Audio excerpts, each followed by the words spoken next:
All right, Rich Van Tassel here with our final game picks for week 3 of the NFL season. We are recording audio, of course, for WBJL and DSU. Our next game is the San Diego Chargers at 1-1. They are traveling to Indianapolis to play the Colts, who are 0-2. The injuries for the visiting Chargers: Antonio Gates, tight end, doubtful; Joey Bosa, defensive end, out. For the Indianapolis Colts, Darius Butler, the cornerback; Denzel Good, offensive tackle, are out. Clayton Gathers, the safety; T.Y. Hilton, the wide receiver; and Andrew Luck are all questionable. The injury to Darius Butler in Indianapolis' secondary is what I immediately look to. Indianapolis' defense is not good all the way around, and they certainly will have their hands full with Phillip Rivers, who likes to throw the ball all over the place, with or without Antonio Gates. No more Danny Woodhead for the San Diego Chargers. That's going to affect them a bit in the short passing game as well. Indianapolis is off to an 0-2 start. Chuck Pagano clearly has to be on the hot seat, whether he deserves it or not. He is. And I'm curious to see if Indianapolis can rise up and get a victory, or if they're going to let this season really get away from them. San Diego surprised me with the win last week. I think San Diego is one of the worst teams in the league, and I think Indianapolis is not one of the better, as in the elite teams, but certainly a team that you'd expect is contending for a playoff position. So I'm tempted to go with the Chargers just because I think Indianapolis is a mess, but I think that they show too much professional pride and they somehow come away with the victory that is the Indianapolis Colts. I like it to be 27-23, but this is a very interesting game to pick because Indianapolis to me has a lot of indications that they could be a complete mess this season. Next up, the Pittsburgh Steelers traveling to Philadelphia to play the Eagles. Both teams are 2-0. The injuries for the visiting Pittsburgh Steelers first: Ladarius Green, the tight end; Shanquez Golson, the cornerback; Cody Wallace, the center, are all out. Roosevelt Nix, their fullback, is doubtful, and Ramon Foster, their guard, is questionable. For the Philadelphia Eagles, Leotis McKelvin, cornerback, out; Zach Ertz, tight end, out; Isaac Simalua, guard, out; and Mikael Kendricks, the linebacker, is questionable. A lot of excitement in Philadelphia, of course, with the way Carson Wentz has played.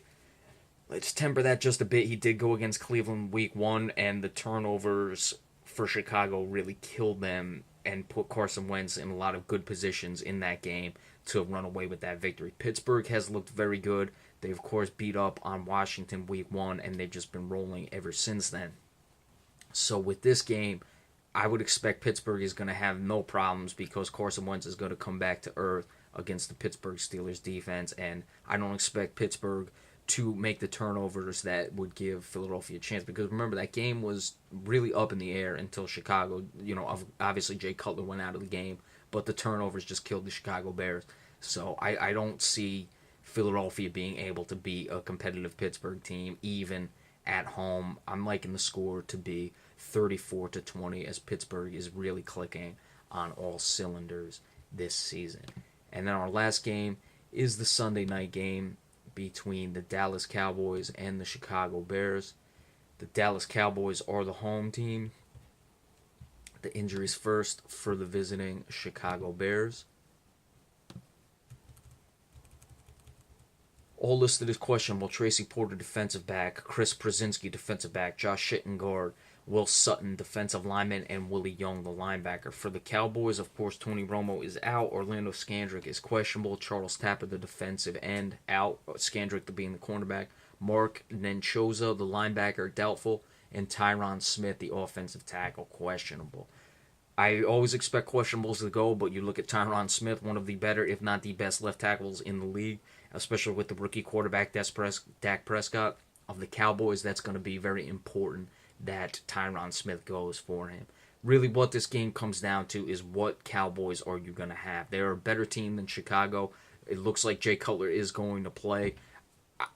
I was happy to see that Jason Garrett took some chances last week. I think he's got maybe not the onside kick chance, which I don't have any problems with, but I'd like to see this team open up the offense early and try to put Chicago down. Dak Prescott has not found the end zone through the air, but Chicago, after that Philadelphia loss. A lot of questions with Jay Cutler. I think if the Cowboys come out and assert themselves early, they can walk away with this victory just fine, especially at home. But you never know with the Dallas Cowboys. I haven't picked the Cowboys yet this season to win. I am a Cowboy fan. We know this. I'm going to pick them to win this game, probably against my better judgment, to be honest with you. But they're simply a better team than the Chicago Bears. But the Cowboys have got to get focused, and that is always the issue with the Dallas Cowboys. And they've got to make sure that they're sure they come out early and they give Chicago no reason to want to play this game in the second half. And if they do that, they should come away with a pretty easy victory. I like the score to be 24-14, and I think the turnovers, which the Cowboys have been getting enough of this season, will start to go the Cowboys' way late in this game. All right, so those are your Week 3 game picks.